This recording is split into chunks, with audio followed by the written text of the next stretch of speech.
할렐루야. 하나님께서 주시는 말씀을 순종하여 날마다 하나님의 의를 이루시는 여러분 되시기를 축복합니다. 안녕하세요. 저는 대전 온누리교회를 섬기고 있는 김상수 목사입니다. 아하방 시대의 3년 동안의 가뭄이 끝날 무렵 하나님은 엘리야에게 찾아와 새로운 사명을 주십니다. 아합이 찾지 못하도록 엘리야를 숨겨놓으셨던 하나님께서 이제는 엘리야가 다시 아합에게로 가서 담대하게 주의 말씀을 전하라고 하십니다. 이에 엘리야는 하나님의 말씀에 순종합니다. 이러한 중요한 사역에 아합 왕의 국내 대신 오바댜를 통해 그 뜻이 이루어지게 하십니다. 영적으로 혼탁한 시대에 하나님이 준비해 놓으신 믿음의 사람들을 통해 하나님의 사명이 무엇인지 정확히 깨닫게 됩니다. 그럼 오늘 나눌 말씀인 열왕기상 18장 1절에서 15절 말씀을 살펴보도록 하겠습니다. 열왕기상 18장 1절에서 15절 말씀입니다. 많은 날이 지나고 제3년에 여호와의 말씀이 엘리야에게 임하여 이르시되 너는 가서 아합에게 보이라. 내가 비를 지면에 내리리라. 엘리야가 아합에게 보이려고 가니 그때에 사마리아에 기근이 심하였더라. 아합이 왕궁 맡은 자 오바댜를 불렀으니 이 오바댜는 여호와를 지극히 경외하는 자라. 이세벨이 여호와의 선지자들을 멸할 때에 오바댜가 선지자 100명을 가지고 50명씩 굴에 숨기고 떡과 물을 먹였더라. 아합이 오바댜에게 이르되 이 땅의 모든 물 근원과 모든 내로 가자. 혹시 꼴을 얻으리라. 그리하면 말과 노새를 살리리니 짐승을 다 잃지 않게 되리라 하고 두 사람이 두루 다닐 땅을 나누어 아합은 홀로 이 길로 가고 오바댜는 홀로 저 길로 가니라. 오바댜가 길에 있을 때에 엘리야가 그를 만난지라. 그가 알아보고 엎드려 말하되 내 주 엘리야여 당신이시니까. 그가 그에게 대답하되 그러하다. 가서 내 주에게 말하기를 엘리야가 여기 있다 하라. 이르되 내가 무슨 죄를 범하였기에 당신이 당신의 종을 아합의 손에 넘겨 죽이게 하려 하시나이까. 당신의 하나님 여호와께서 살아계심을 두고 맹세하노니 내 주께서 사람을 보내어 당신을 찾지 아니한 족속이나 나라가 없었는데 그들이 말하기를 엘리야가 없다 하면 그 나라와 그 족속으로 당신을 보지 못하였다는 맹세를 하게 하였거늘 이제 당신의 말씀이 가서 내 주에게 말하기를 엘리야가 여기 있다 하라 하시나 내가 당신을 떠나간 후에 여호와의 영이 내가 알지 못하는 곳으로 당신을 이끌어 가시리니 내가 가서 아합에게 말하였다가 그가 당신을 찾지 못하면 내가 죽임을 당하리이다. 당신의 종은 어려서부터 여호와를 경외하는 자라. 이세벨이 여호와의 선지자들을 죽일 때에 내가 여호와의 선지자 중에 100명을 50명씩 굴에 숨기고 떡과 물로 먹인 일이 내 주에게 들리지 아니하였나이까.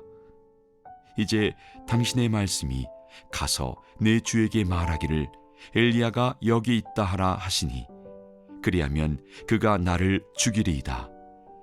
엘리야가 이르되 내가 섬기는 만군의 여호와께서 살아계심을 두고 맹세하노니 내가 오늘 아합에게 보이리라. 북이스라엘의 영적인 타락으로 하나님은 비와 이슬을 내리지 않고 가뭄과 기근으로 북이스라엘을 심판하셨습니다. 왜냐하면 비와 생명을 주관하는 분은 바알이 아니라 하나님 한 분이심을 알게 하기 위함이었습니다. 그래서 하나님은 엘리야를 통해 하나님의 뜻을 모든 사람이 알기를 원했습니다. 하나님의 말씀처럼 약속의 시간이 다가오자 하나님의 말씀이 다시 엘리야에게 임했습니다. 하나님은 이제 아합에게로 다시 찾아가서 하나님의 말씀을 담대하게 전하라고 하십니다. 북이스라엘은 지난 3년 동안 전 지역이 황폐화되고 비와 이슬이 내리지 않았습니다. 물을 찾기가 너무 어려운 기근이 와서 나라 전체가 죽을 위기에 처해 있었습니다. 백성들만 아니라 땅의 모든 동물과 식물까지도 그야말로 이스라엘 전역이 황폐화되었습니다. 그런데도 북이스라엘은 하나님께로 돌아오지 않았습니다. 그들은 우상 숭배의 죄에서 돌이키려 하지 않았습니다. 이에 아합 왕은 국내 대신 오바댜를 불러 이렇게 죽어갈 수 없다며 함께 수원지와 물을 찾아 나서자고 제안했습니다. 왜냐하면 가뭄과 기근이 오래가자 말과 노새를 먹일 꼴도 구하기 어려운 시대가 되어버렸기 때문입니다. 그래서 아합 왕과 오바댜가 두 방향으로 나뉘어져 사람들을 이끌고 물의 근원을 찾아 나섰습니다. 하지만 아합 왕이 물을 찾아 나선 것은 백성들을 사랑해서가 아니었습니다. 오히려 아합 왕은 자신의 동물과 가축들, 자신의 재산이 더 걱정이 되어 그렇게 한 것입니다.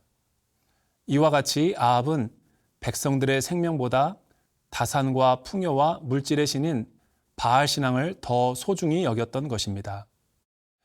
그런데 이처럼 영적으로 어두운 흑암의 시대, 아합 왕은 잔혹하기로 유명하고 포악했던 인물이었습니다.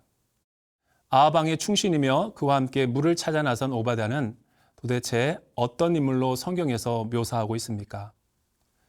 놀랍게도 성경은 그는 아합의 폭정 아래 있다 할지라도 하나님의 사람이었다라고 증언하고 있습니다. 그는 순전한 믿음을 가지고 하나님을 경외했던 자였습니다. 3절과 4절을 보십시오. 아합이 왕궁 맡은 자 오바댜를 불렀으니 이 오바댜는 여호와를 지극히 경외하는 자라. 이세벨이 여호와의 선지자들을 멸할 때 오바댜가 선지자 100명을 가지고 50명씩 굴에 숨기고 떡과 물을 먹였더라. 그 당시 북이스라엘에서 이세벨과 아합은 절대적인 권력을 휘두르며 자신을 반대하던 자와 하나님을 사랑하는 모든 선지자들과 백성을 죽이고 있었습니다. 하지만 그렇게 위험한 순간에도 오바댜는 죽음을 무릅쓰고 여호와의 선지자들을 굴에 숨겨서 떡과 물을 주어 생명을 보존시켰다고 말하고 있습니다. 왜냐하면 그는 하나님을 신뢰했고 하나님을 두려워했기 때문입니다. 이와 마찬가지로 북이스라엘 시대처럼 영적인 암흑 시대와 같은 우리 시대에도 하나님은 하나님의 사람들을 통해 일하시고 계십니다. 하나님은 아무리 절망적이고 어려운 시대라 할지라도 숨은 그리스도인을 준비해 두십니다. 그리고 하나님의 때에 그를 일으키셔서 하나님의 뜻이 이루어져 가게 하십니다. 오늘날 우리 시대는 아합의 시대와 다르지 않습니다. 아합과 같은 사람들이 사회에서 우리의 믿음을 위협한다 할지라도 인내와 소망을 포기하지 않는 신실한 그리스도인을 통해 하나님의 사명을 이루어가고 계십니다.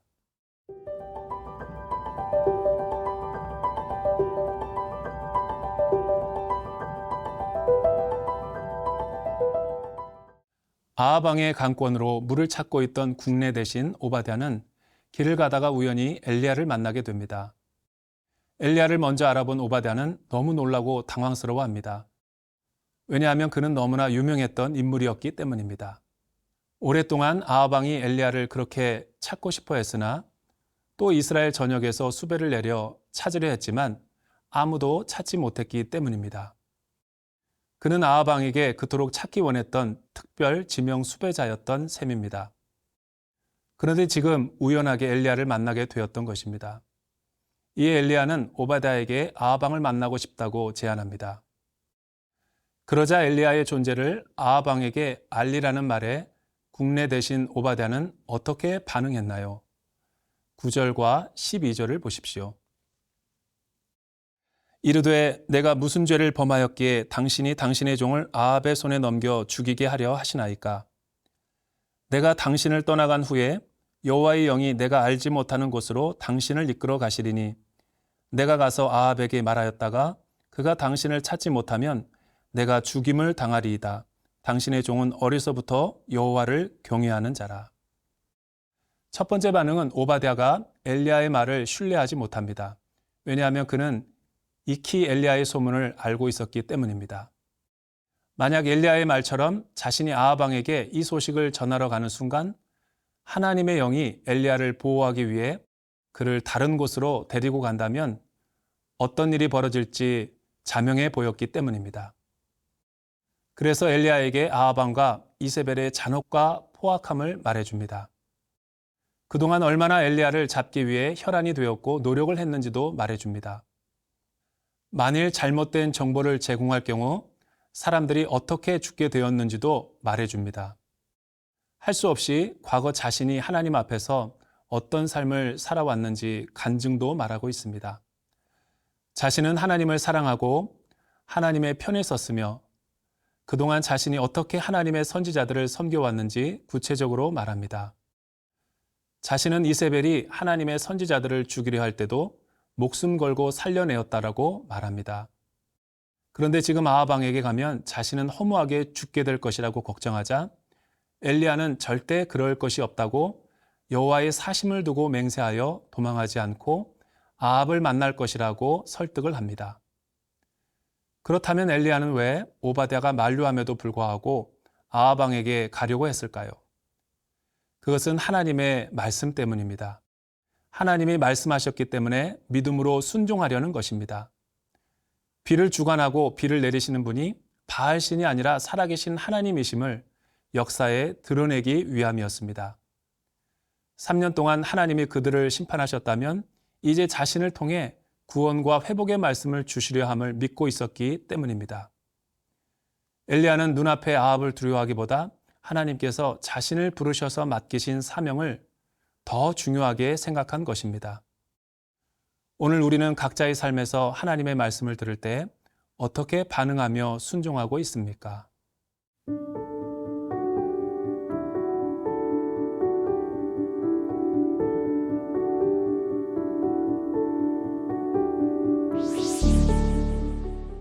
살아계신 하나님 아버지, 과학적 사고방식과 인본주의 사상이 만연한 세상 가운데 우리를 말씀의 사람으로 불러주셔서 감사합니다.